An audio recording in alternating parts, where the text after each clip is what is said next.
ሙሉ አሜሪካ በእሳት ሰደድ ስትለበለብ ቆይታለች። ከ135 ቢሊዮን በላይ የሚገመት ንብረቷን ወድሞባታል። በዚህ በንፋስ ፍጥነት እየተዛመተ የሚገኘው ሰደድ እሳት ብዙዎችን አፈናቅሎ ብዙዎችን ንብረት አልባ፣ ቤት አልባ፣ መኪና አልባ፣ መጠለያ አልባ አድርጓቸው አፈናቅሏቸው ከአካባቢያቸው አንስቷቸዋል። ብዙ ደኖችንም አቃጥሎ አንድዶ በፍጥነት እየተዛመተ ይገኛል። ይሄ ሰደድ እሳት የሆሊውድንም መንደር አልማረውም። ወደዛም ተዛምቶ በከፍተኛ ሁኔታ እየተዛመተ ይገኛል። የሰደድ እሳቱ ብዙዎችን አፈናቅሏል፣ ብዙዎችን ላልተጠበቀ ኪሳራ ዳርጓል፣ ህይወትንም አሳጥቷል። ይህ ከወደ አሜሪካ የተከሰተው ሰደድ እሳት ምን ይመስላል፣ በምንስ ሁኔታ ላይ ነው የሚገኘው የሚሉና በዚህ ላይ ያጠነጠኑ ሰፊ መረጃን በዛሬው የሰሞኑን ኢትዮጵያ ኬሎ ሚዲያ ፕሮግራማችን ይዘንላችሁ ልንቀርብ ተሰናድተናል። ከፕሮግራሙ ጋር አብሬያችሁ ቆይታ የማደርገው እኔ አብዲስ አደፋር ነኝ። መልካም ቆይታም።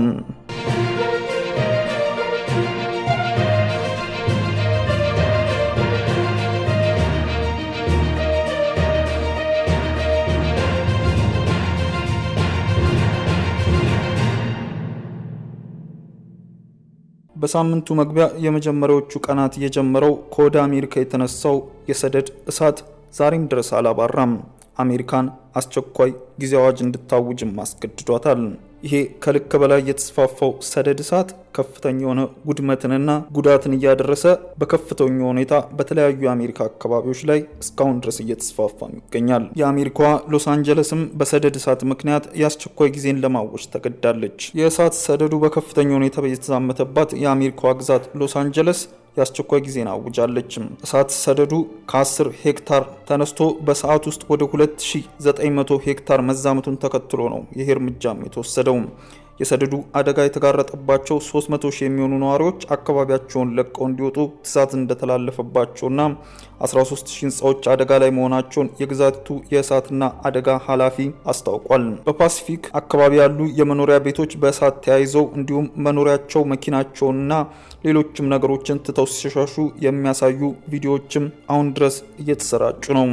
እሳቱ የተነሳው ማክሰኞ በኢትዮጵያ ሰዓት አቆጣጠር ከጠዋቱ 4 ሰዓት ተኩል አካባቢ ሲሆን 80 ኪሎ ሜትር በሰዓት ፍጥነት በመጓዝ በከፍተኛ ሁኔታ መዛመቱም ተገልጿል።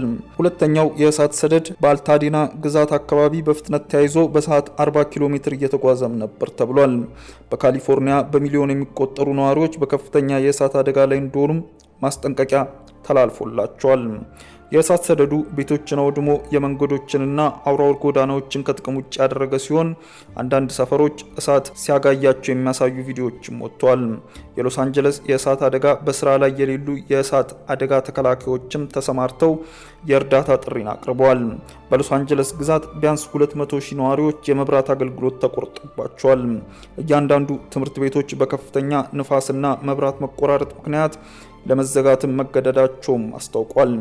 በአጎራባች ግዛቶችም 13600 የሚሆኑ ነዋሪዎች መብራት ተቋርጦባቸዋል። በሌሊት የሚነፍሰው ኃይለኛ ነፋስ ዛፎችን በመገንደስ የኤሌክትሪክ መስመሮችን የበጣጠሰ ሲሆን መንገዶችም እየተዘጉ መሆናቸውን ባለስልጣናቱ አስታውቀዋል። ከዚህም ጋር ተያይዞ የአስቸኳይ ጊዜ አዋጅ ከመታወጅም በተጨማሪ ፕሬዝዳንት ጆ ባይደን የተጎዱ አካባቢዎችን ለመደገፍ የፌዴራል በጀትንም አጽድቀዋል። የግዛቲቱ በተለያዩ ማዕከላት የሚገኙ አረጋውያን በዊልቸርና በሆስፒታል አልጋዎችን እንዲወጡ መደረጋቸው ተዘግቧል። በርካታ ዊልቸሮችና የሆስፒታል አልጋዎች በጎዳናዎች ላይ ተዘርግተው እንዲሁም በርካታ የጸጥታ ኃይሎች መኖራቸውን የቢቢሲ አጋር የሆነው ሲቢኤስ ዜና ወኪል ዘግቧል። ይሄ ማክሰኞ ከቀኑ ላይ የተነሳው የእሳት ሰደድ እስካሁን ድረስ ከ135 ቢሊዮን ዶላር በላይ እንዳወደመም ተገምቷል። በከፍተኛ ፍጥነት እየተዛመተ ያለው የሎስ አንጀለሱ የእሳት ሰደድ በአሜሪካ ታሪክ ከፍተኛ ውድመትን ያስከተለ እንደሆነም ነው የተነገረው። ያደረሰው ጉዳትም ከ135 ቢሊዮን ዶላር በላይ የሚገመት ንብረት እንደሆነም ተነግሯል። በአሜሪካ በጣም ውድ የሆኑ የመኖሪያ ቤቶችን የያዙ ስፍራዎች በእሳት መያያዛቸውን ተከትሎ ዋጋውንም ከፍ አድርጎታልም ተብሏል። እንደነ ሞርኒንግ ስታር እና ጂፒ ሞርኒንግ ያሉ የፋይናንስ ተቋማት ተንታኞች በሰጡት አስተያየት የመድን ኩባንያዎች የሚሰጡት ሽፋን እስከ 8 ቢሊዮን ዶላር እንደሚያስወጣቸው ትንበያቸውንም አስቀምጠዋል። ፖሊሳዴስ በተሰኘው ሰደድ እሳት ከ5300 በላይ ህንፃዎች ሲወድሙ በኤቶን እሳት ደግሞ ከ5000 በላይ መውደማቸውን የእሳትና አደጋ ባለስልጣኑ አስታውቋል።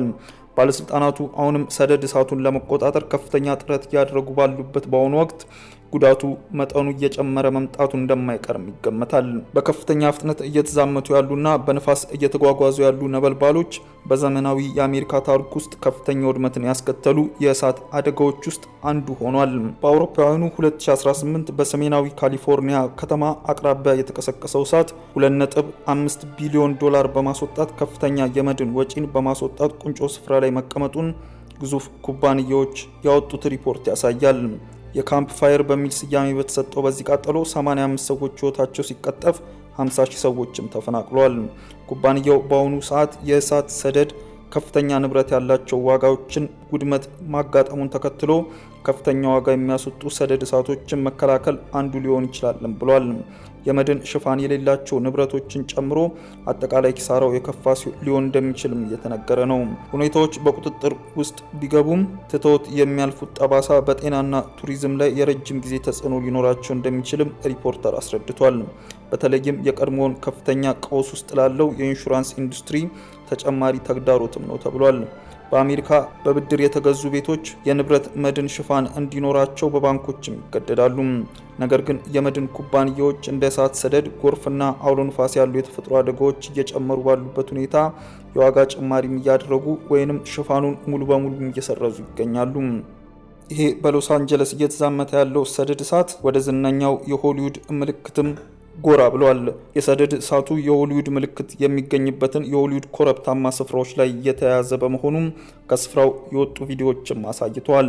እሳቱ እየተያያዘ ካለበት ስፍራ ነዋሪዎች ለቀው እንዲወጡ ረቡዕ ምሽት የተላለፈው የማስጠንቀቂያን ተከትሎ በሆሊውድ ጎዳና ላይ ከፍተኛ የትራፊክ መጨናነቅና ትርምስም ታይቷል።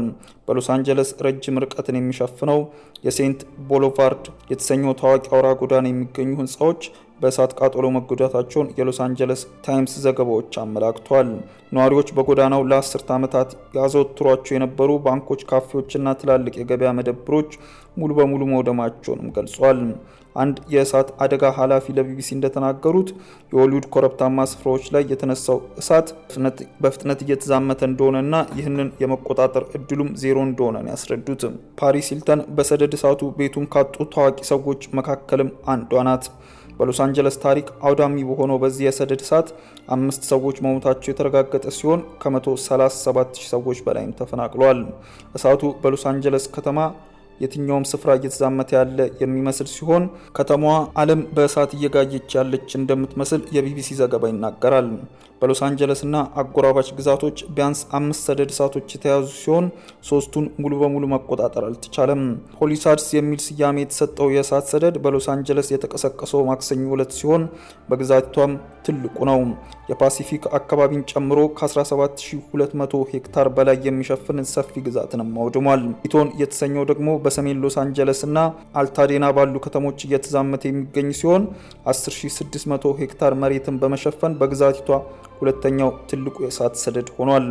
በሶስተኛው ሰደድ እሳት አረስት የሚሰኝ ሲሆን ማክሰኞ ዕለት ተከስቶ በሰሜን በኩልም እየተዛመተ ይገኛል። ይህም እሳት 855 ሄክታርንም ይሸፍናል። ሌላኛው ረቡዕ ከሰዓት በኋላ በሎስ አንጀለስ በሰሜን ተራራማ አካባቢ ተቀስቅሶ ወደ 350 ሄክታር መሬትን በመሸፈንም ተዛምቷል። ባለስልጣናቱ 40 በመቶ የእሳት ሰደዱን በቁጥጥር ስር መዋላቸውንም ተናግሯል። ረቡዕ ምሽት በሆሊውድ ኮረብታማ ስፍራዎች ላይ የተከሰተው ሰንሴት የሚሰኝ ሲሆን ከሰዓታት ባነሰ ጊዜ ውስጥ ወደ 20 ሄክታርንም እንዳወደመ ተነግሯል። በአሁኑ ወቅት ወደ 43 ሄክታርም ተዛምቷል። ሌሎች ጉድሌ እና ኦሊቫስ የተሰኙ ሰደድ እሳቶች በአሁኑ ወቅት በቁጥጥር ስር መዋላቸውን የአካባቢው የእሳት አደጋ ባለስልጣናት ገልጸዋል።